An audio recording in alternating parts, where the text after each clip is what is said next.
네, 여러분 반갑습니다. 세느강에 다리가 많은데 그 중에 최초로 낮은 다리가 뽕네프라고 하는 다리입니다. 뽕이라는 말은 다리라는 말이고 네프는 새롭다는, 그러니까 뉴 브릿지라는 뜻이거든요. 근데 이제 그 전에는 다리를 다 나무로 놨어요. 그리고 그 나무 위에 집을 지어서 그 위에서 사람들이 살았죠. 근데 뽕네프는 사람들이 살지 않고 오직 건너다니는 다리로 돌로 놔진 최초의 다리예요. 그래서 굉장히 튼튼한 다리. 그래서 뽕네프를 걷는다 그러는 건 아주 든든한 것을 밟고 지나간다, 뭐 이런 뜻을 가졌습니다. 뽕네프 바로 옆에 교회가 있는 건 아닌데 어쨌든 저희 교회는 에펠탑 옆에 한 곳이 있고 개선문, 그 샹젤리제 끝에 개선문 옆에 한 곳 두 곳에서 모이고 있습니다. 한번 오실 때 파리에 오시면 꼭 한번 이렇게 오셔서, 제가 우리 최 목사님하고 만남 이후로 그냥 저는 그런 생각이 들었어요. 저 목사님 뭐 길게 같이 이렇게 보낸 건 아니지만 그래도 며칠 이렇게 함께 보내고 또 말씀 듣고 하면서 내가 평신도로 신앙생활을 한다면 저런 목사님 교회에서 신앙생활을 하면 좋겠다, 이런 생각을 했는데 여러분들은 꽤 행복하신 분들이라고 생각이 듭니다. 이때에 좋은 교회와 좋은 목회자를 만난다는 것보다 더 귀한 축복은 없는데 우리 목사님하고 함께 신앙생활을 하는 여러분들을 굉장히 부럽게 생각을 합니다. 제가 뭐 오랫동안 파리에 있었지만 별로 이렇게 뭐 촌스러움이라든지 이런 거를 그렇게 싹 벗지는 못했습니다. 여전히 그냥 된장찌개나 뭐 청국장이나 이런 거 좋아하고, 은퇴를 하면 한국에 들어와서 살아야 되나 하는 것은 먹는 것 때문에 한국에 들어와야 되지 않을까 이런 생각을 하는데, 한 가지 바뀐 게 있다면 커피를 마시는데 한국 사람들은 뭐 이 아메리카노, 아이스 아메리카노 뭐 이런 것들을 마시는데 저는 이게 너무 양이 많아서 부담스럽습니다. 그래서 저는 에스프레소를 마시는데 와서 마시면 별로 맛이 없어요. 근데 여기 오늘 왔는데 목사님 방에서 에스프레소를 주는데 굉장히 맛있게 한 잔 와서 이번에 와서 마셨습니다. 그런 얘기 아시는지 모르겠어요. 그 에스프레소를 굉장히 사람들이 쓰다고 생각하는데 그 에스프레소를 쓴 채로, 그러니까 설탕을 안 넣고 먹는 사람은 고독을 아는 사람이래요. 그리고 설탕을 한 개를 집어넣고 먹는 사람은 낭만이 있는 사람, 낭만을 아는 사람. 설탕을 2개를 넣고 먹는 사람은 사랑을 아는 사람이라고 합니다. 설탕을 3개를 집어넣고 먹는 사람은 쥐뿔도 모르면서 설탕 맛에 커피 먹는다, 이렇게 얘기를 합니다. 예수 믿는 것에 저는, 제가 목사로 오랜 시간을 지내왔지만 예수를 믿는다고 하는 것에는 맛이 있다고 생각합니다. 맛이 있는 거다. 근데 그 맛이 굉장히 깊은 맛이라는 거죠.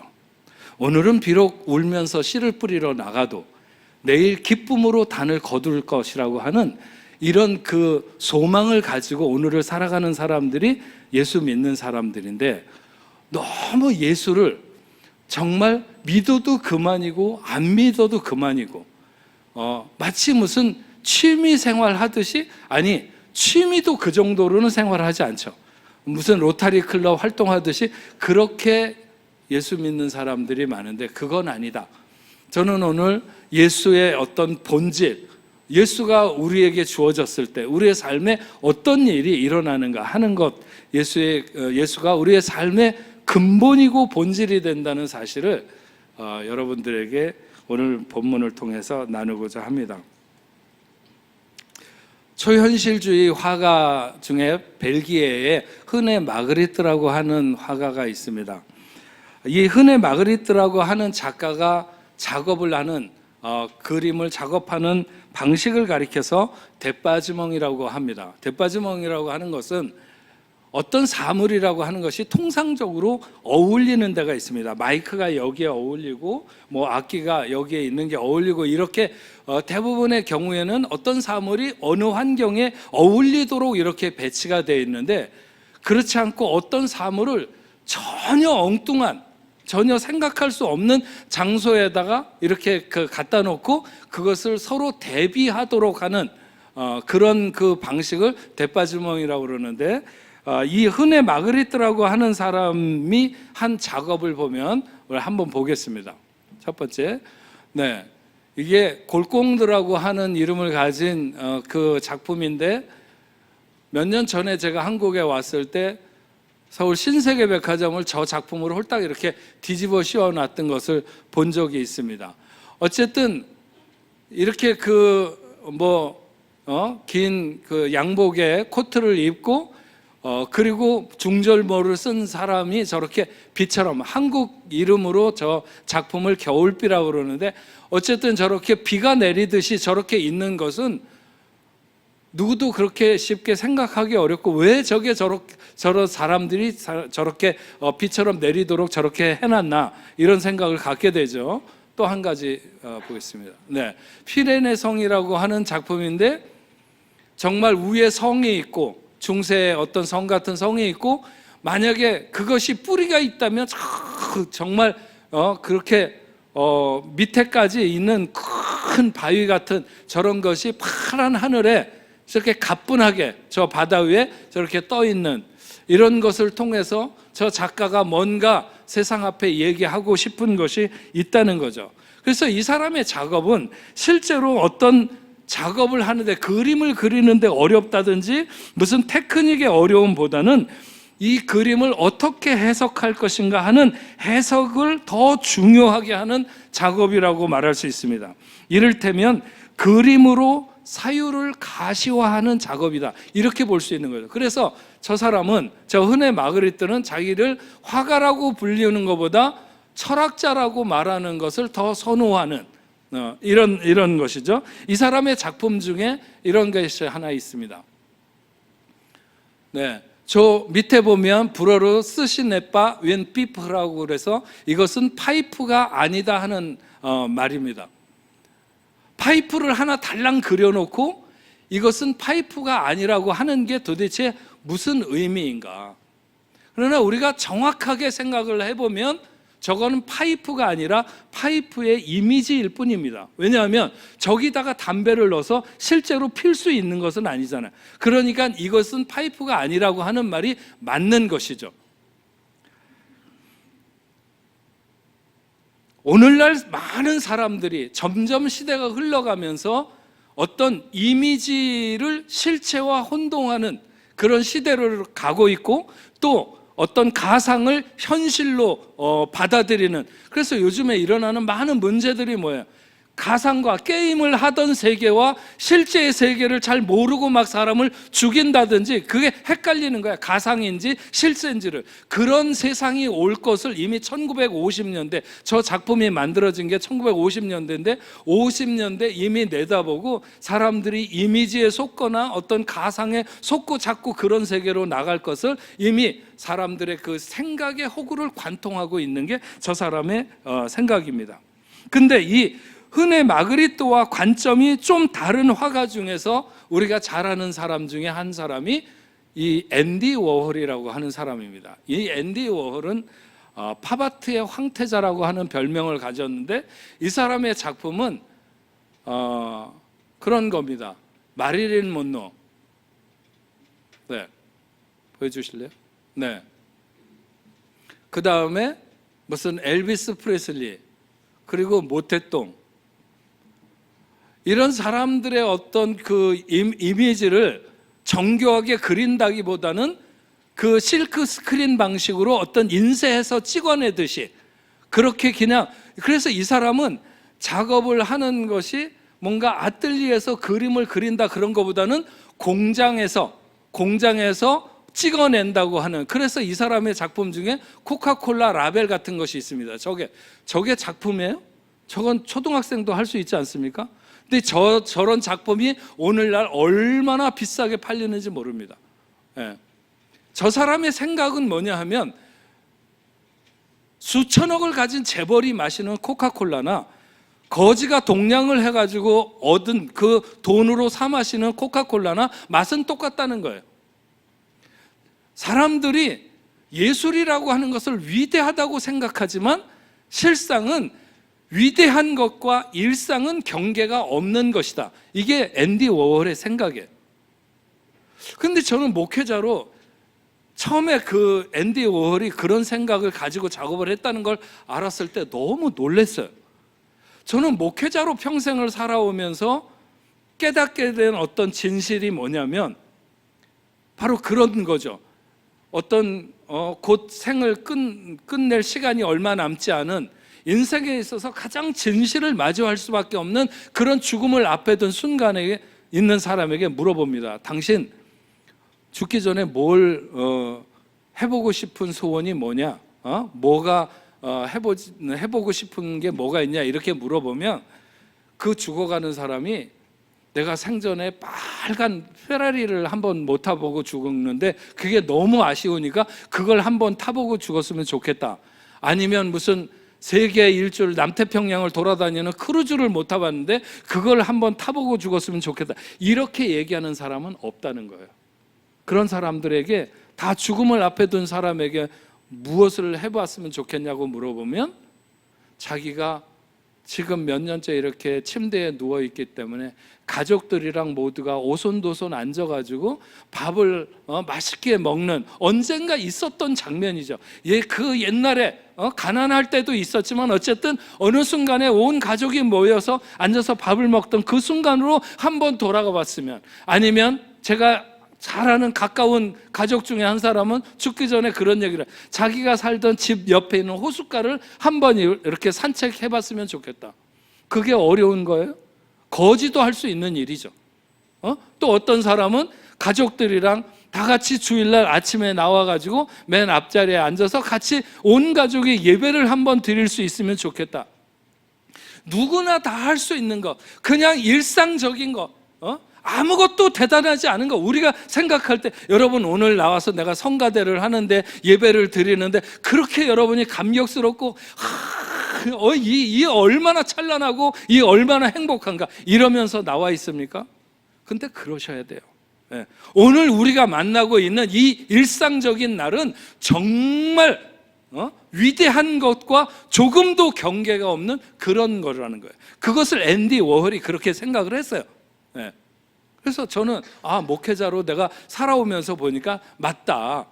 제가 그 다음서부터 어디든지 선교지에 가면 선교사님들에게, 선교사님이 아프리카에서 오늘 여기서 아침을 맞으니까 파리에서 아침을 맞거나 뉴욕에서 맞는 아침보다 못할 거라고 생각합니까? 절대로 그렇지 않습니다.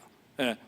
어느 날 우리가 누워서 일어나지도 못하는 순간에 보면 일어나서 돌아다니는 날들이 그렇게 위대한 날들이고, 밥 한 숟갈 입에 못 넘기는 순간에 와서 보니까는 밥을 좀 가난하지만 시래기에다가 그렇게 물 말아서 뭐 어떻게 먹는 그런 밥이라 할지라도 그 날이 얼마나 위대한가 하는 것을 그날에 알게 된다는 거죠. 그러니까 이 앤디 워홀이 얘기하는 위대한 것과 일상 사이에는 경계가 없다는 말이 맞다는 거죠. 근데 이 앤디 워홀은 틀림없이 흔해 마그리트라고 하는 작가에게 영향을 받았을 거예요.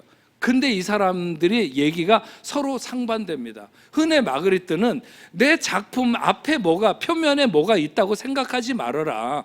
그 이면에, 그 뒤에 앞에 파이프가 그려져 있기는 하지만 이것은 파이프가 아니라고 말할 때에 어떤 뭔가 거기에 철학이 들어있고 생각이 있는 것처럼 나타나 있는 것, 그게 전부가 아니다. 그 뒤에 있는 생각이 더 중요한 거지.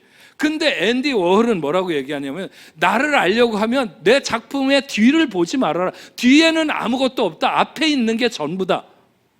그렇게 얘기를 하는 거예요. 그러면서 이 앤디 워홀은 어떻게든지 작업하는 사람의 내면을 없애버리려고 하는 굉장히 조금 더 진일보된 생각이라고 말할 수 있죠. 그래서 이 흔해 마그리트는 자기 작품의 표면에 뭐가 있다고 생각하지 말아라, 앤디 워홀은 자기 작품 뒤에 뭐가 있다고 생각하지 말아라, 서로 상반된 이야기를 합니다. 하지만 이 사람들이 가장 얘기하고자 하는 중요한 것, 그건 뭐냐 하면 그것은 자기 작업의 본질이 뭐냐 하는 거예요. 그 시대를 이끌 수 있는 자기 작업의 본질이 뭐냐, 이렇게 그림을 하는 그 사람들, 그래서 그 사람들이 그 시대의 대표적인 그런 화가들로 남게 되는 거죠. 예수를 믿는 사람들 중에는 하나님을 자기 편으로 삼으려고 하는 사람이 있고 자기가 하나님 편 되려고 하는 사람이 있습니다. 이것은 비슷한 것 같지만 전혀 같지 않은 것입니다. 예수를 믿기 위한 열심을 같이 가져도 어떤 사람은 자기를 위해서 하나님을 필요로 하는 사람이 있고 어떤 사람은 하나님에게 필요한 자기가 되려고 하는 사람이 있는 거죠. 예수를 무슨 신화에 나오는 그런 인물쯤으로 생각하는 사람들도 있습니다. 예수를 역사적인 인물로 생각하지만 그냥 다른 사람들보다는 조금 더 사랑과 긍휼이 풍성한 그런 어떤 무슨 성인이라든지 이런 사람으로 생각하는 사람들도 많죠. 그러나 이런 사람들은 다 예수의 본질에 접근하지 못하는 사람들입니다. 오늘 저희가 이렇게 하나님 앞에 나와서 예배하는 저희들, 그냥 예수의 어떤 겉모양 아니면 예수 믿는다고 하는 모양, 이런 것에 머물지 않고 정말 예수 믿는 것에 대한 맛, 예수를 만난 사람의 기쁨, 이런 희열들이 여러분들의 있기를 주의 이름으로 축원합니다. 오늘 본문 말씀에 의하면 어떤 사람이 성전을 향해서 나아가는 그곳에 있었던 미문이라고 하는 곳 앞에서 구걸을 하고 있었습니다. 그는 나면서부터 장애를 가지고 태어나서 걸을 수 없었기 때문에 누군가 그를 들어다가 그곳에 옮겨 주어야 했습니다. 그래서 그는 날마다 그곳으로 옮겨졌습니다. 그가 정확하게 몇 살부터 구걸을 시작했는지는 모르겠지만 적어도 앉아 있을 수 있는 나이서부터였다고 한다면 그는 약 40년간을 그 자리에서 그렇게 구걸을 했던 사람으로 우리는 4장 22절을 통해서 유추할 수 있습니다. 어느 날 그가 살아왔던 15,000 이상의 날들 중에 별다를 바가 없는 어느 날 오후 3시, 그 시간은 유대인이 기도하기 위해서 그 성전으로 들어가는 시간입니다. 베드로와 요한이 성전으로 들어가려고 하는 것을 보고 구걸을 하게 됩니다. 그날따라 그가 유난하게 애걸을 했던 것도 아니었지만 일평생 그 자리를 지켜온 노하우가 묻어나는 불쌍함과 그냥 지나치지 말라고 하는 단호함이 드러나는 음색으로 분명히 도와달라고 했을 것입니다. 근데 베드로와 요한이 그를 쳐다보더니 우리를 보라고 했습니다. 뭔가를 통상적으로 도와주려고 하는 사람의 행동으로는 독특하다고 여겨졌지만 그는 무엇을 얻을까 해서 베드로와 요한을 올려다봤습니다. 그랬더니 베드로가 말하기를 은과 금은 내게 없거니와 내게 있는 것으로 내게 주노니 나사렛 예수 그리스도의 이름으로 일어나 걸으라 하고, 오른손을 잡아 일으키는 것이었습니다. 이 사람은 얼떨결에 그냥 손을 내밀었을 뿐인데 그가 잡아 일으키는 대로 일어서게 되면서 발과 발목에 힘이 들어갔고 일어설 뿐만 아니라 걷게도 되고 뛰게도 되면서 그들과 함께 성전으로 나아가게 됩니다. 비가 오나 눈이 오나 40년, 거긴 눈은 잘 안 오는 곳이지만 어쨌든 40년간을 한 자리에 지켰던 사람입니다. 1년에 3번씩만 성전에 올라오는 사람이라 할지라도 그를 모를 수가 없고 정말 매일 성전에 나와서 기도하는 사람들에게는 그는 마치 문지기와도 같은 사람이죠. 그가 평생 그 자리에 일어나지 못하고 그렇게 구걸하던 사람인 것을 아는 사람들은 너무나도 놀랐을 것입니다. 어떤 목사님이 그런 고백을 했습니다. 목회를 하면서 교회에서 여러 가지 예식을 인도를 하는데 그 중에 이제 장례 예배를 인도하는 경우가 이 목사님에게 많이 있었는데, 근데 이 목사님은 장례를 인도하면서 입관을 하게 되면 항상 속으로 시체 앞에 설 때마다 죽은 자여 일어나라, 죽은 자여 일어나라 이렇게 외쳤다는 거예요. 그런데 그렇게 수많은 장례식을 인도하면서 장례식을 인도할 때마다 시신 앞에 설 때마다 죽은 자여 일어나라 외쳤는데, 물론 속으로 그랬는데 안 일어났다는 거예요, 한 명도. 그래서 너무 속이 상해서 하나님 앞에 항의를 했다고 합니다. 예. 죽은 자가 일어난다면 하나님께도 큰 영광이 될 텐데 왜 한 명도 안 일어나는지, 내 믿음이 부족한지, 부족하다면 뭐가 부족한지 알려달라고 하나님 앞에 그렇게 얘기를 했더니 주님께서 그렇게 말씀하셨다고 합니다. 너는 왜 그렇게 시키지도 않는 일을 하려고 애를 쓰냐? 응? 죽은 자를 일으킬 만한 믿음을 너에게 주지도 않았고 죽은 자를 일으키라고 너에게 명령도 하지 않았기 때문에 네가 없는 것을 주려고 애를 쓸 필요는 없다. 그냥 슬픈 자를 위로하고 소망을 줄 수 있는 말씀과 그것을 가르칠 수 있는 지혜를 주었으니까 내게 있는 것을 나눠주기만 하면 된다. 이렇게 말씀하셨다는 거예요. 베드로가 말했습니다. 은과 금은 내게 없거니와 내게 있는 것을 내게 주니. 베드로에게는 없는 은과 금, 그것은 구걸하던 자가 가장 원하는 것일 수 있습니다. 하지만 아무리 성전에 기도하러 들어가는 믿음 좋은 사람이라 할지라도 구걸하는 사람에게 은이나 금을 주는 사람은 없습니다. 애초에 그런 것을 바라지도 않았을 것이고 그냥 통상적으로 주고 지나갈 수 있는 최선의 적선이라도 해주면 좋고, 누군가가 그날 너무 기분이 좋아서 성전에 기도하러 들어가기 직전에 굉장히 기분 좋은 일이 있어서 평소보다 2배쯤 준다면 더없이 기쁘겠죠. 중동에서 두바이인가 어디에 가서 구걸을 하면 다른 나라의 월급쟁이보다 많이 받는다는 말이 있습니다. 근데 전 그건 잘 모르겠지만 어쨌든 간에 오늘날에 어느 나라에서든지 구걸을 해서 산다고 하는 것은 겨우 그날 배나 안 걸고 지나가면 다행인 삶이지, 그것이 해갖고 떼부자가 된다든지 그렇게 생각하지는 않습니다. 그러니까 2000년 전 같으면 더 말할 것도 없이 정말 미미하고 고달픈 삶인 것이죠. 그가 그렇게 성실하게 40년간을 들여다 주면 그 자리에 앉히고 어디 왔다 갔다 할 수도 없는 그런 자리인데, 정말 돈벌이가 잘 되면 이미 그 사람을 누군가가 치우고 다른 사람이 차지했거나 아니면 이 사람이 한 20년만 하고 번 돈으로 다른 것을 하고 살아갔겠죠. 근데 그렇지 않은 것이죠. 예. 그 당시에도 구걸해서 사는 것은 힘들고 죽기 직전까지 누군가가 들어다 앉혀주면 그렇게 연명하다가 생을 마칠 수밖에 없는 그런 숙명으로 하루하루를 살아가는 사람이었을 것입니다. 성전 미문에 앉아서 구걸하던 사람이 구한 것은 은과 금이 아닙니다. 그러나 만약 누가 은과 금을 준다면 그런 일은 좀처럼 일어나지 않는 일이라 할지라도 정말 최상의 일이고 꿈 같은 일일 수 있습니다. 이 구걸하는 사람도 은과 금이 좋다는 것을 알고 있습니다. 다만 그것을 구걸할 만큼 지나가는 사람과 그런 명분의 관계가 있는 것이 아니죠. 은과 금은 어떤 상거래에서 오고 가는 것이지 적선에 의해서 오고 갈 수 있는 것이 아니기 때문입니다. 그런데 은과 금이 없다고 하는 베드로는 그 은과 금은 비교할 수도 없는 정말 더 좋은 그것을 내밀고 있는데, 그것이 바로 나사렛 예수 그리스도의 이름인 것입니다. 오늘 말씀드리고자 하는 첫 번째 포인트는 바로 주고 싶은 예수입니다. 주고 싶은 예수. 나사렛 예수 그리스도의 이름은 성전 미문에 앉아서 구걸하던 사람이 구한 것이 아니었습니다. 그는 성전 문 앞에서 그렇게 40년을 지냈지만 하나님 앞으로 조금도 더 가까이 가지 못하고 있었습니다. 일평생 성전 문 앞에만 있었지 그 문 안에 들어설 일은 없었습니다. 그렇기 때문에 그가 하나님의 아들 예수 그리스도에 대해서 알거나 아니면 중요하게 생각하거나 그러지 못했을 것입니다.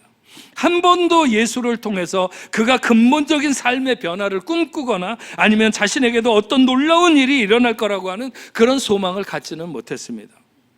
나사렛 예수 그리스도의 이름은 그가 원한 것이 아니라 베드로와 요한이 그에게 주고 싶었던 이름입니다. 베드로와 요한이 주고 싶었던 이름, 어쩌면 하나님이 그에게 주고 싶었던 이름이겠죠. 저와 여러분들이 오늘 이 자리에 있는 것도 역시 마찬가지입니다. 하나님이 주고 싶었던 이름 예수 때문에 이 자리에 있는 줄로 믿습니다. 베드로와 요한은 그 이름으로 평생 걷지 못하고 성전 미문의 앞에 앉아 있어야 했던 그를 왜 일으키고 싶었을까? 물론 40년을 일어나지 못하고 있던 사람이 걷게도 되고 뛰게도 되면서 기뻐하는 모습이나 아니면 그것 때문에 사람들이 하나님께 영광을 돌리는 모습, 그런 것을 원했을 수도 있습니다. 하지만 그가 걷게 되거나 뛰게 되는 것을, 그것이 전부로 예수의 이름을 그에게 주고 싶은 것은 아니었을 것입니다. 평생을 안전뱅이로 살아온 사람이 나이 40이 넘어서 이제 일어나 걷게 된 것도 충분히 놀라울 만한 일인 것은 분명합니다. 하지만 예수의 이름을 전해주고 싶었던 베드로에게는 그보다는 더 근본적인, 예수가 아니면 어떤 인생이 가진 문제도 해결할 수 없는 놀라운 은혜, 그 구속을 선물하고 싶은 거죠. 자기들이 만난 예수, 자기가 실패를 하고 예수를 부인하고 도망갔던 그에게 다시 찾아오신 그 이름 예수, 베드로와 요한이 예수로 인하여 얻게 된 영원한 생명, 그것을 그에게 주고 싶었던 것이었을 것입니다.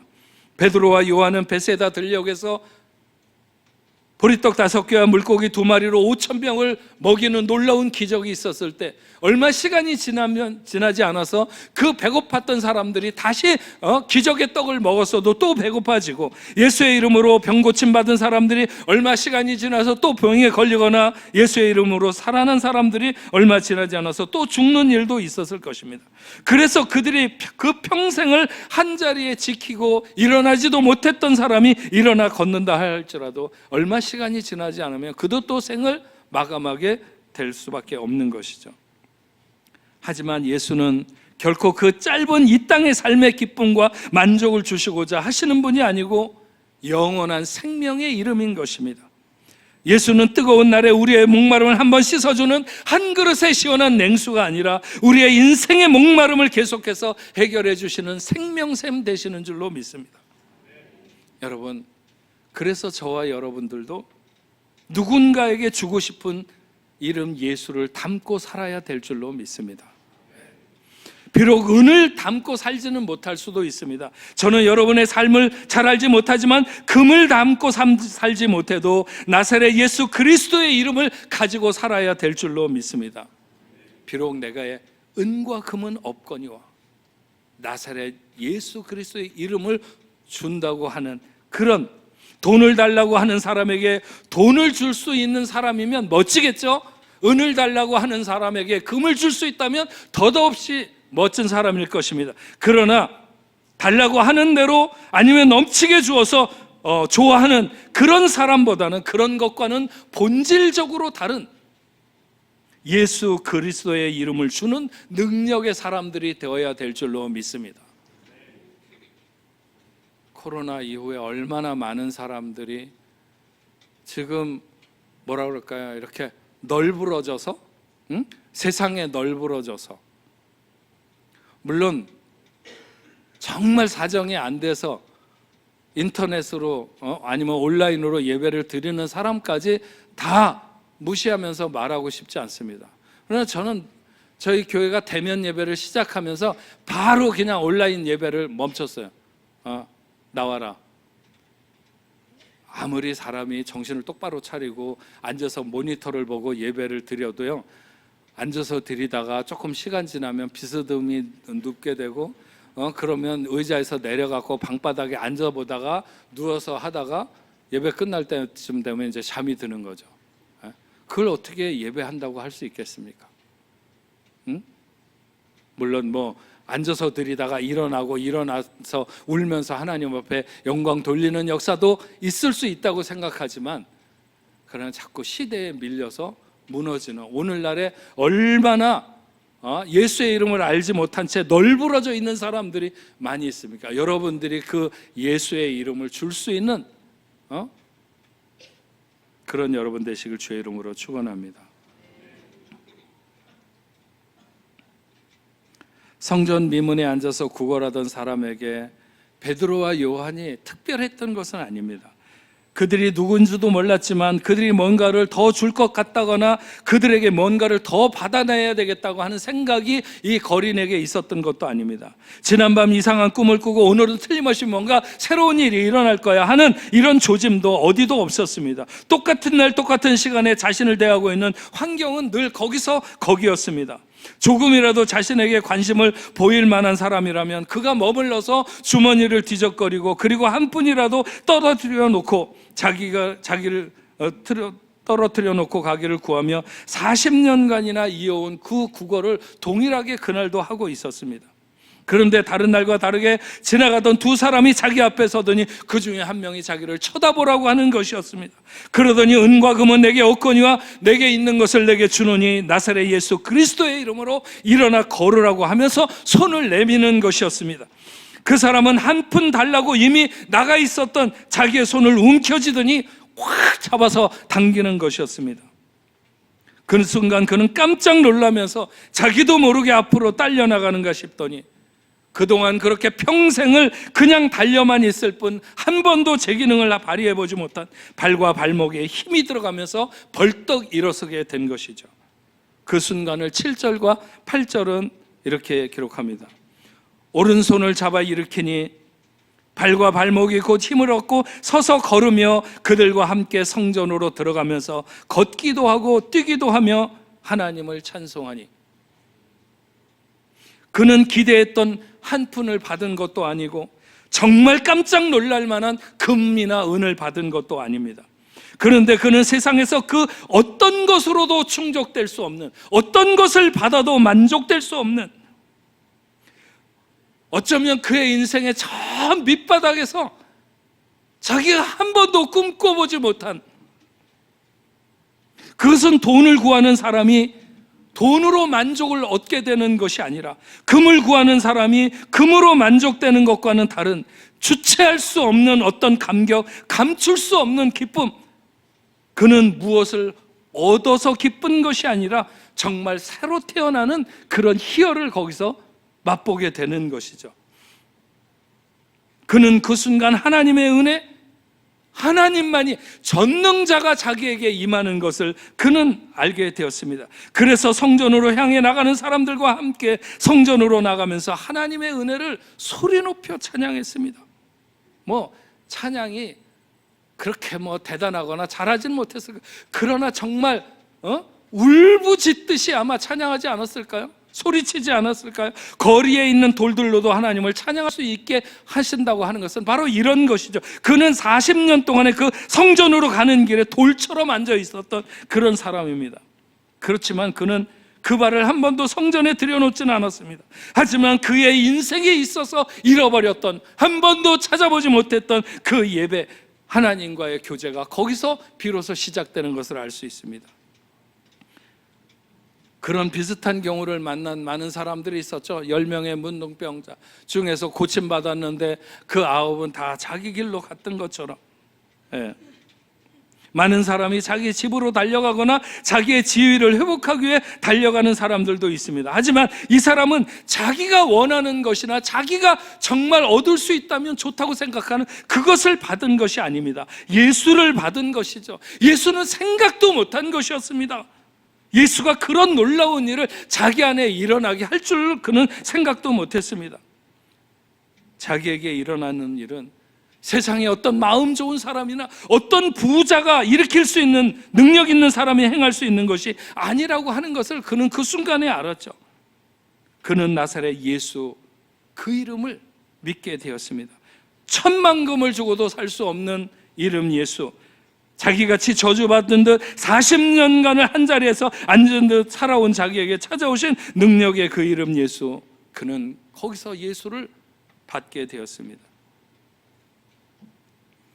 우리가 교회에 나오고 신앙생활을 하는 것은 바로 그 이름 예수를 얻기 위한 것입니다.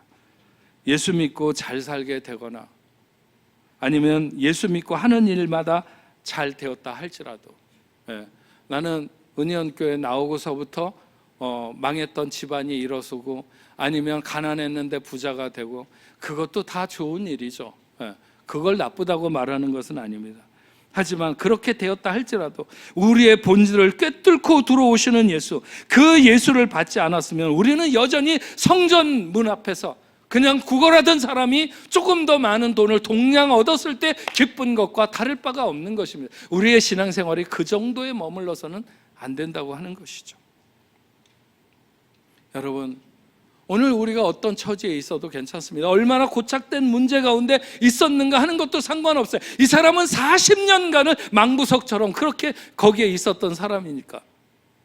얼마나 비극적인 환경에 처해 있는가도 상관없습니다. 예수 그 이름이 주어지는 순간에 우리는 전날에 알 수 없었던 예수의 이름이 그에게 주어지는 그 순간, 예수의 이름을 받기 그 이전과는 상상할 수도 없고 다 측량할 수 없는 놀라운 역사가 일어나게 될 것이고 기뻐 뛰며 하나님을 찬송하게 될 줄로 믿습니다. 화가 한 명 이야기만 더 하고 마치죠. 여러분, 파블로 피카소에 대해서 아시죠? 피카소도 모르면 지구를 떠나야 됩니다. 세계에서 가장 유명한 화가 중에 한 사람이 이 파블로 피카소 92세까지 살았습니다. 근데 이 사람이 왜 유명한지는 잘 모르는 사람이 많습니다. 미술을 하는 사람들은 다 압니다. 그의 작품 중에 지금 나와 있는 게 게르니카라고 하는 작품인데, 게르니카가 없으면 피카소가 아니라고 할 만큼 이 작품이 피카소의 많은 작품들, 피카소는 약 3만 점 정도의 작품을 남겼다고 합니다. 3만 점이면 1살에서부터 100살까지 살면 하루에 한 점씩 정도는 해야 36,500 뭐 이렇게 될 테니까는 거의 하루에 한 점씩 작품을 했다고 말할 수 있죠. 죽는 날 아침에도 침대에서 대생을 했다고 합니다. 그 사람 작품 중에 이 게르니카라고 하는 것도 있고, 우리가 초등학교 다닐 때 미술책에 나오던 아비뇽의 처녀들, 또 뭐 한국 전쟁을 그 주제로 한 한국 전쟁의 참화, 뭐 이런 작품들 뿐만 아니라 수도 없는 피카소의 많은 작품들이 있습니다. 이 사람은 천재였습니다. 시집도 쓰고 희곡도 쓰고 뭐 패션에도 관심이 많았고, 당대 찰리 채플린을 비롯해서 유명한 사람들과 이런 그 교제도 많이 가진 그런 사람이었습니다. 근데 여러분, 피카소가 왜 유명한지 아세요? 이것만 하나 알아도 굉장히 뭐라 그럴까요? 미술을 새롭게 볼 수 있는 그런 눈이 열리게 되는데, 피카소는 미술에 있어서 피카소 이전의 미술과 피카소 이후의 미술로 나눈다, 이렇게 말할 만큼 피카소는 어떤 미술사에 큰 획을 그은 사람입니다. 근데 미술이라고 하는 게 무슨 역사로 보면 무슨 선사시대 미술 뭐 하면서부터 쭉 이렇게 미술의 역사가 흘러내려왔는데, 피카소 이전까지의 모든 그 미술에 있어서 가장 중요한 게 뭐냐면 화가의 눈입니다. 화가의 눈이 얼마나 좋으냐, 화가의 눈이 무엇을 보느냐에 따라서 작품이 달라진다고 생각을 해서 제일 중요한 거는 화가의 눈이라고 이렇게 했어요. 그래서 르누아르 같은 사람은 그림은 손으로 그리는 게 사실이지만 눈으로 그리는 게 더 사실이다, 이런 말도 했어요. 그러니까는 눈으로 그리는 게 맞는 말이에요. 화가가 눈이 좋아야 된다. 여러분, 고흐의 해바라기 같은 거 보세요. 그냥 조그만 사진을 보니까 그렇지 실제적으로 그 고흐의 작품 앞에 서서 그 해바라기를 보면 정말 막 이렇게 물결 치듯이 붓질을 그냥 막 아주 굉장히 거칠게 해놔서 어른거려 갖고 뭘 그렸는지도 잘 모를 정도입니다. 근데 그 그림을 두고 점점 뒤로 물러서게 되면 정말 그 해바라기가 점점 살아있는데, 실제 해바라기를 하나 갖다 놔도 그보다 역동적이지는 못할 만큼 그렇게 그냥 해바라기가 살아있는 것 같이 그렇게 그림이 나타나는 거죠. 그거는 고흐의 눈이 좋다는 거예요. 눈이 좋기 때문에. 여러분, 어디 뭐 저기 대학로나 이런 데 가서 그림 그려주는 그냥 돈 얼마 받고 하는 사람도 일반인보다는 눈이 좋습니다. 그래서 그려달라고 그러면 이 사람은 뭐가 특징이야. 그래서 그 특징을 이렇게 잘 잡아내는 눈이 좋다는 거죠. 화가는 눈이 좋다. 예술에 있어서의 모든 시대를 거슬러서 피카소까지 내려올 때까지 가장 중요하게 여긴 건 화가의 눈이었어요. 근데 이 피카소는 화가에게 가장 필요 없는 것이 눈이라고 그랬어요. 눈을 뽑아버려야 된다. 왜냐하면 본다고 하는 것 때문에 정말 봐야 될 것을 못 본다는 거예요. 우리들도 그렇잖아요. 가끔 가다 보면 저 사람은 잘생겼으니까 마음이 착할 거야. 어림도 없는 일이죠. 그건 선입견이지 실제적으로는 그렇지 않아요. 정말 못생겼어도 천사 같은 마음을 가졌을 수도 있고 여러 가지. 피카소는 나는 본 것을 그리는 것이 아니라 생각하는 것을 그린다고 그랬어요. 그 사람은 본질적인 걸 그리고 싶었어요. 어떤 귀부인이 자기에게 초상화를 그려달라고 그랬더니 완전히 돼지처럼 그려놓은 거예요. 그러니까 그 귀부인이 너무 기분이 나빴어요. 이게 어디 나랑 닮았냐? 그랬더니 기다려봐라, 닮아갈 거다, 이렇게 얘기를 했대요. 피카소가 볼 때 그 사람은 틀림없이 시간 지나면 자기 그림처럼 그 여인이 변해갈 거라고 생각을 했나 보죠. 피카소는 보이는 걸 그린 것이 아니라 그 내면을 그리고 싶은 거예요. 그래서 어린아이를 막 그리는데 막 눈이 세 개 막 이렇게 여기도 달리고 여기도 달리고 막 그 생각이 좀처럼 어디로 튈지 모르는 그런 것들을 그렇게 평면에다 이렇게 펼쳐 놓은 거죠. 그래서 막 눈이 여러 개 있고 이런 작품들이 그래서 나오는 거예요.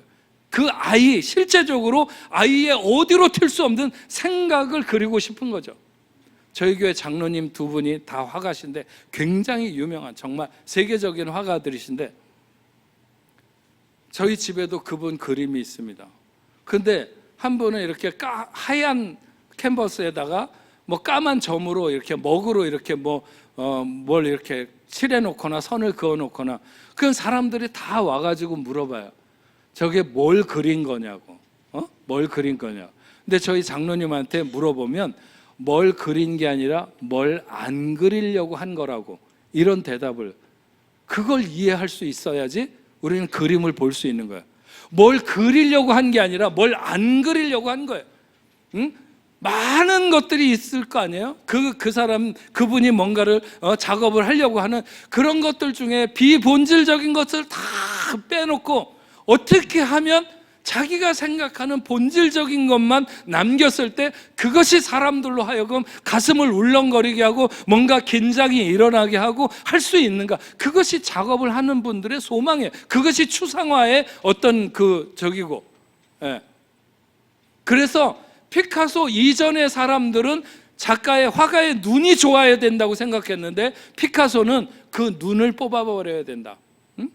눈이 없어야만이 제대로 작업을 할 수 있다, 이렇게 얘기한 게 피카소예요. 그래서 그 이후로 어떤 큐비즘이라든지 아니면 추상화라든지 이런 것들이 오늘날의 대세로, 실제로 그렇습니다. 여러분, 추상화 이게 뭔 거야? 그냥 장난하듯이 지가 마음대로 선을 그어놓은 것 같고 그렇지만, 여러분, 추상화의 힘을 느끼려면 그걸 한번 자기가 알지 못하는, 저희 집에 와 있는 저희 장로님 작품은 10년이 넘는데도요, 오늘도 들어가면 그 작품이 자기를 전부 다 저에게 내주지 않고 뭔가 새로움으로 거기 그 벽에 붙어 있습니다.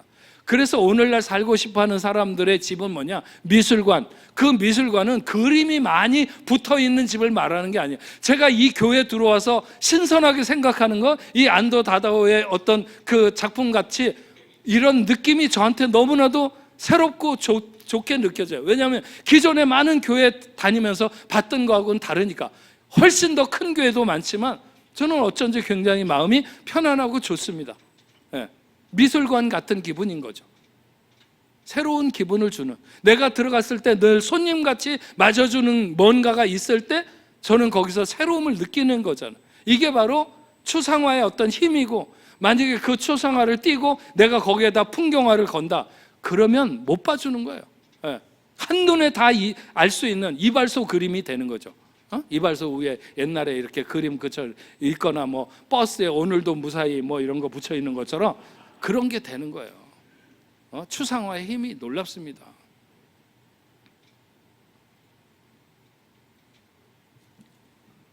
피카소가 그렇게 본질을 뭔가 찾아들고자 했던, 오늘 우리는 그런 마음, 예수를 그렇게 그냥 겉껍데기만 알고 지나가는 그런 사람이 아니어야 될 줄로 믿습니다. 신앙생활을 하면서 본질에 접근하지 않고 늘 주변에 머무는 10년, 20년, 예수 그 이름이 우리의 삶과 신앙의 본질인 줄로 믿습니다. 그 이름 예수는 우리가 주고 싶은 이름이어야 하고 누구든지 받아야 하는 이름입니다. 삭개오가 예수님을 만났을 때 아무도 알아주지 못했던, 삭개오가 그의 살아오면서 그의 인생 내면에 있는 모든 갈증을 주님이 오셨을 때 다 해소가 되고 앞으로 살아갈 삶의 비전이 생긴 것처럼, 예수 그 이름은 우리의 인생을 근본적으로 회복시키실 뿐만 아니라 하나님을 향한 목표를 선명하게 하는 줄로 믿습니다. 베드로와 요한을 통해 일어난 그 사람이 성전을 들어갈 때 그 기쁨을 한번 생각을 해보세요. 40년간을 그렇게 앉아있다가 예수의 이름이 주어져서 뛰면서 기뻐하면서 정말 잘 알지도 못하는 그 하나님을 소리 높여 부르면서 성전으로 뛰어 들어가던 그 모습, 또 그가 돌아서서 나갈 때 얼마나 기뻤을까. 여러분은 오늘 예수님 앞에 나올 때 그런 기쁨으로 나오셨어요? 여러분 돌아가실 때 정말 그런 기쁨이 여러분을 출렁이게 하면서 돌아가시겠습니까? 그러셔야 됩니다. 예수의 이름은 우리의 생애에 그러기에 넉넉한 이름입니다. 여러분들이 교회에 나와서 돈 버는 법을 배워갑니까? 아니면 돈 없어도 잘 인내하는 법을 배웁니까?